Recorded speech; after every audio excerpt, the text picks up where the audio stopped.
विजय फिर से स्वागत करता हूं आपका स्कोर हाई क्लासेस के यूट्यूब चैनल पर। आज हम क्लास 12 फिजिक्स में आप लोगों के लिए बहुत ही इंपॉर्टेंट टॉपिक लेकर के आ गए हैं। ये टॉपिक आपके ईएमआई चैप्टर से निकल करके आता है और टॉपिक का नाम भी क्या है, ईएमआई। ईएमआई का मतलब यहां से इलेक्ट्रोमैग्नेटिक इंडक्शन। आप लोग जानते हैं स्टूडेंट्स, 12th क्लास के एनसीईआरटी के शुरुआत के चैप्टर्स में आप लोगों को इलेक्ट्रोस्टैटिक पढ़ना पड़ता है और उसके बाद चैप्टर 3 के बाद में आप लोग यहां से moving charges and magnetism and matter, और उसके साथ साथ आप एक चैप्टर पढ़ते हैं, चैप्टर नंबर 6, जिसका नाम है इलेक्ट्रोमैग्नेटिक इंडक्शन। तो उसी के बेसिक की बात करने आज हम जा रहे हैं। मैं आप लोगों को यहां तक समझता हूं कि आप लोगों को मूविंग चार्जेस एंड मैग्नेटिज्म थोड़ा बहुत पता होगा। उसी पे बेस्ड हम आज ईएमआई टॉपिक को खत्म करने जा रहे हैं बहुत ही कम समय में, ठीक है। तो EMI is the phenomenon where a changing magnetic field induces a voltage। आप लोगों को तो बस EMI का मतलब इतना ध्यान रखना है कि अगर किसी कॉइल में से मैग्नेटिक फ्लक्स क्या करेगा, वेरी करेगा, या मैं यूं कहूं कि अगर किसी कॉइल में से परपेंडिकुलरली पास होने वाली मैग्नेटिक फील्ड लाइन का नंबर, अगर चेंज हो रहा है तो हम उसे कहेंगे कि मैग्नेटिक फ्लक्स चेंज हो रहा है।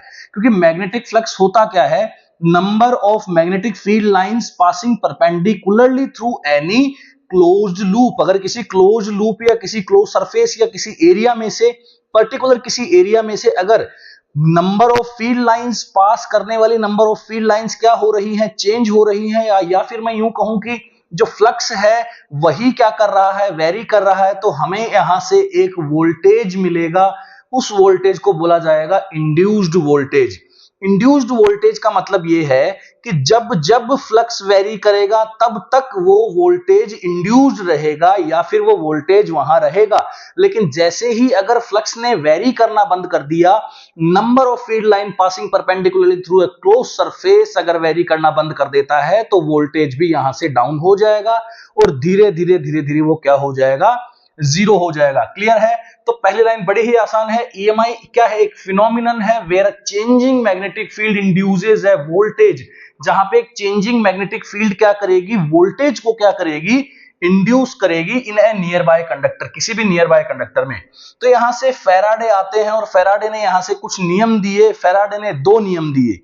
जो पहला रूल था फैराडे का वो क्वालिटेटिव था और दूसरा जो रूल था वो था क्वांटिटेटिव। और क्वांटिटेटिव रूल के साथ में उन्होंने लेंज लॉ के बाद में ये पूरी तरीके से प्रूव हो चुका था कि जो फ्लक्स में चेंज होने की रेट है, वही जिम्मेदार है किसके लिए, इंड्यूस्ड वोल्टेज के लिए या फिर इलेक्ट्रोमैग्नेटिक फोर्स के लिए या इलेक्ट्रोमोटिव फोर्स के लिए। क्लियर है? तो फैराडेज लॉ क्या कहता है? Faraday's law quantifies this, stating that the induced EMF is proportional to the rate of change of magnetic flux through a circuit। अगर किसी सर्किट में से जिस रेट से मैग्नेटिक फ्लक्स चेंज हो रहा है, उसी के अनुसार, उसी के प्रोपोर्शनलिटी में ही क्या बनेगा, जो आप लोगों के पास वोल्टेज बनने जा रहा है, जो इंड्यूस्ड वोल्टेज बनने जा रहा है या इंड्यूस्ड ईएमएफ बनने जा रहा है, वो उसी पे बेस्ड होगा।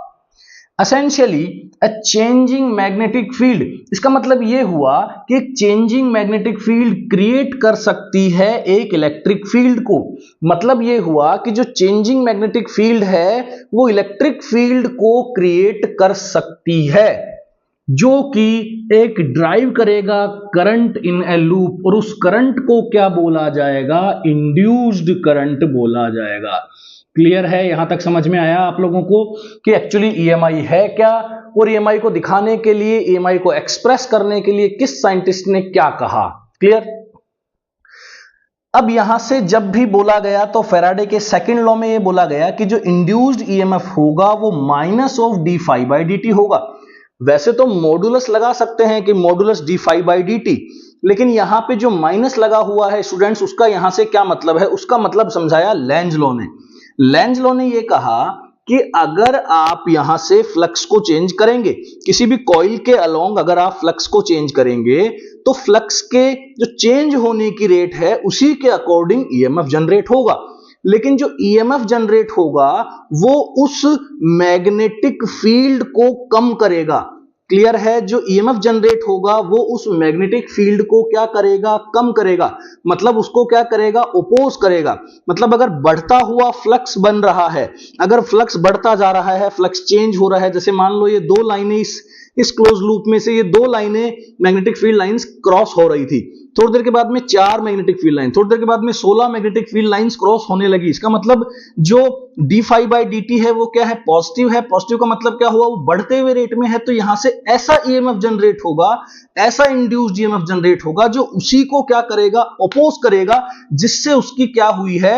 जिससे उसकी उत्पत्ति हुई है, या मैं यूं कहूं जिससे वो खुद प्रोड्यूस हुआ है। ईएमएफ कैसे प्रोड्यूस हुआ? ईएमएफ तो फील्ड लाइंस के चेंज होने की वजह से प्रोड्यूस हुआ। अब फील्ड लाइन चेंज हो सकती है तो नंबर बढ़ भी सकते हैं, number of field lines passing through a particular area बढ़ भी सकते हैं और घट भी सकते हैं। अगर घटते हैं तो हम कहेंगे कि d phi by dt क्या है? घट रहा है। तो ऐसा इंड्यूस्ड ईएमएफ जनरेट होगा जो d phi by dt को क्या करे? बढ़ा दे। और अगर d phi by dt यहां से बढ़ता हुआ वेरी कर रहा है, बढ़ते हुए बदल रहा है, तो वो कुछ ऐसा इंड्यूस्ड ईएमएफ जनरेट करेगा जो उसको क्या कर दे?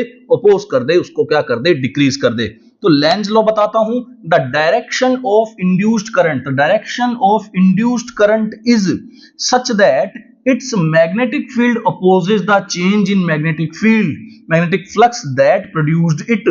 जिसने इसे प्रोड्यूस किया है उसी मैग्नेटिक फील्ड का क्या करेगा? वो ओपोज करेगा। अगर बढ़ रहा है तो बढ़ने नहीं देगा, घट रहा है तो घटने नहीं देगा। ठीक है, तो आइए बात करते हैं एप्लीकेशन ऑफ इलेक्ट्रोमैग्नेटिक इंडक्शन की। तो सबसे पहला जो इंपॉर्टेंट एप्लीकेशन है वो है आपका इलेक्ट्रिक जनरेटर। इलेक्ट्रिक जनरेटर के अंदर क्या होता है कि किसी भी फॉर्म में टरबाइन को रोटेट करवाया जाता है, और टरबाइन को जब भी रोटेट करवाया जाएगा दो मैग्नेट्स लगा दी जाती है, परमानेंट मैग्नेट लगा दी जाती है। तो जैसे ही वो कोइल की क्या होती है बच्चों? रोटेट होती है। तो कोइल रोटेट होती है तो जो फ्लक्स पास करता है वो क्या करता है? वेरी करता है। जैसा कि आप लोग वीडियो में देख रहे हैं,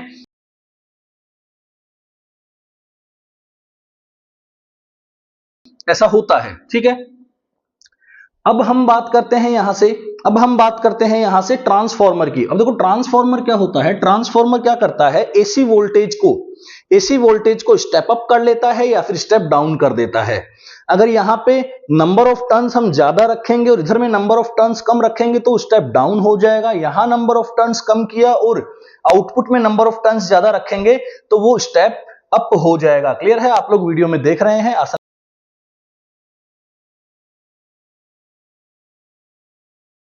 से आप लोगों को दिख रहा होगा। ठीक है, बात करते हैं इंडक्शन कुकटॉप्स की।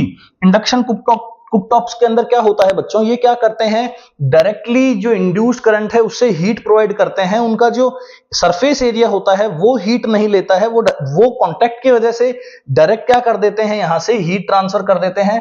और आप देखिए वायरलेस चार्जिंग जो एक नया कॉन्सेप्ट अभी आया है, वो वायरलेस चार्जिंग भी क्या है? To transfer power without physical contact. Without physical contact power को क्या करने का? ट्रांसफर करने का एक सिस्टम है, वही है हमारा वायरलेस चार्जिंग। और बहुत सारे हजारों एप्लीकेशंस बेस्ड हैं किस पे? इलेक्ट्रोमैग्नेटिक इंडक्शन पे। बात करते हैं कुछ न्यूमेरिकल्स की जो कि इंपॉर्टेंट है काफी, और आप लोगों से प्रीवियस एग्जाम्स में क्लास 12th के एग्जाम में पूछे गए हैं। छोटे छोटे न्यूमेरिकल हैं, आइए आप लोगों को समझा देते हैं। फैराडेज लॉ पे बेस्ड हैं, बिल्कुल इजी है, ध्यान से देखिए। क्वेश्चन 1 में लिखा हुआ है the magnetic flux associated with A coil changes from 0 to 6 into 10 to the power -2 weber in 0.6 second. तो हम लोग जानते हैं, क्या बोल रहा है? एवरेज ईएमएफ निकालिए। भैया ईएमएफ क्या जानते हैं? माइनस का d phi by dt। Clear है? माइनस का d phi by dt। अगर मैं यहां से इसको मॉड लगा दूं तो कोई इश्यू नहीं है, जो भी वैल्यू आ जाएगी वो देख लेंगे। नेगेटिव का साइन तो क्या है? नेगेटिव का साइन क्या है? देखो लेंज लॉ में लिखा हुआ है, नेगेटिव का साइन क्या है कि वो क्या करता है? अपोज करता है चेंज इन मैग्नेटिक फ्लक्स को। मैग्नेटिक फ्लक्स को उसे अपोज करना है, बस यही लेंज का लॉ है। तो अब देखिए यहां से जो d phi है वो आपको बता रखा है। d phi कितना दे रखा है? Final minus initial, final minus initial, phi final minus phi initial. तो फाई फाइनल कितना है? फाई फाइनल है इतना, और फाई इनिशियल कितना है? 0। तो 6 into 10 to the power -2 minus 0 तो कितना आएगा 6 इंटू 10 टू दी पावर -2।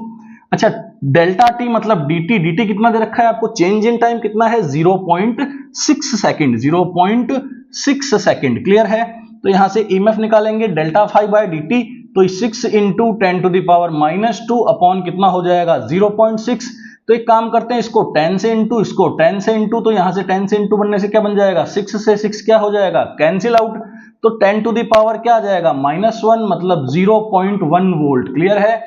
कितना आंसर आ जाएगा 0.1 वोल्ट का ईएमएफ यहां से जनरेट होगा। बहुत ही आसान है, बहुत ही इजी ये क्वेश्चन था, आप लोगों ने देखा। अब हम बात करते हैं सेकंड क्वेश्चन की। अच्छा जो फॉर्मूला होता है वो यहां से, जो ये फॉर्मूला हमने पढ़ा है ईएमएफ जनरेट होने का, वो है केवल ओनली फॉर वन कॉइल, ये है ओनली फॉर वन कॉइल। अगर एक कॉइल होगी तो आपने ये फॉर्मूला लगाना है। अगर n नंबर ऑफ टर्न्स हैं, जैसे कि नेक्स्ट क्वेश्चन में आ रहा है n नंबर ऑफ टर्न्स अगर हैं, तो यहां से आप फॉर्मूला लगाएंगे बच्चों, ईएमएफ होगा n d phi by dt। क्या होगा यहां से n d phi by dt, clear है, समझ में आ रही है बात। तो बात करते हैं, a coil of 500 turns and area A is placed in uniform magnetic field, the field strength changes from B1 to B2। जो फील्ड स्ट्रेंथ है वो चेंज कैसे हो गई है, B1 से B2 हो गई है इन 0.5 सेकंड। तो यहां से जो dt दे रखा है वो क्या दे रखा है बच्चों 0.5 सेकंड। जो B1 है इनिशियल है वो आपका क्या दे रखा है 0.2 टेस्ला। जो B2 है वो आपका कितना दे रखा है 0.6 टेस्ला। जो एरिया है आपको कितना दे रखा है 0.02 मीटर स्क्वायर। तो अगर आप लोग जानते हैं कि आप लोगों को फाई चेंज निकालना है, चेंज निकालना है फाई में, तो phi final minus phi initial करना होगा। तो फाई फाइनल, फाई होता क्या है, फाई एक्चुअली होता है बी डॉट ए। क्या होता है बी ए मतलब बी इंटू ए। तो B2 को अगर इससे इंटू करेंगे, 0.6 को 0.02 से इंटू करेंगे और माइनस कर देंगे 0.2 को इससे इंटू कर देंगे। समझ में आ रही है बात, मैं क्या कहना चाह रहा हूं आप लोगों को। देखो भैया ये क्या है आपका B2 है, ये क्या है एरिया, ये क्या है आपका B1 है, ये क्या है एरिया, क्लियर है। तो अगर यहां से आप इसको सॉल्व कर देंगे तो यहां से कितना हो जाएगा, ये 0.012 हो जाएगा, ठीक है। और यहां से ये कितना हो जाएगा आपका 0.004 हो जाएगा, ठीक है। तो ये कितना हो जाएगा 0.08 हो जाएगा, है ना। तो 12 में से चले गए तो 12 में से 4 गया तो 8 बचा, 0.08, क्लियर है। 0.08 यहां से क्या हो जाएगा आपका फ्लक्स हो जाएगा। फ्लक्स की तो यूनिट होती नहीं है, फ्लक्स हो जाएगा, क्लियर है। तो चेंज इन फ्लक्स हो गया। तो d फाई बाई dt आपको दे रखा है, लेकिन यहां से फॉर्मूला क्या लगेगा n मतलब कितना है नंबर ऑफ टर्न्स। कितनी है number of turns students 500 number of turns है। तो यहां से क्या आ जाएगा 500 और d फाई की वैल्यू कितनी है आपके पास 0.08, कितनी है 0.08। ये d फाई है आपका, चेंज इन फाई है, और dt कितना है आपके पास 0.5 सेकेंड, क्लियर है। तो ये यहां से बन जाएगा 500 इंटू 8 और नीचे आ जाएगा आपका 500। तो यहां से कितना वोल्ट आ गया 8 volt. Very very easy question था ये भी। होप सो आप लोगों को ईएमआई समझ में आया होगा, फैराडे के दोनों नियम और फैराडे के साथ साथ लेंज लॉ भी समझ में आया होगा। छोटा सा क्वेश्चन भी हमने कर लिए हैं। Thank you so much, keep watching.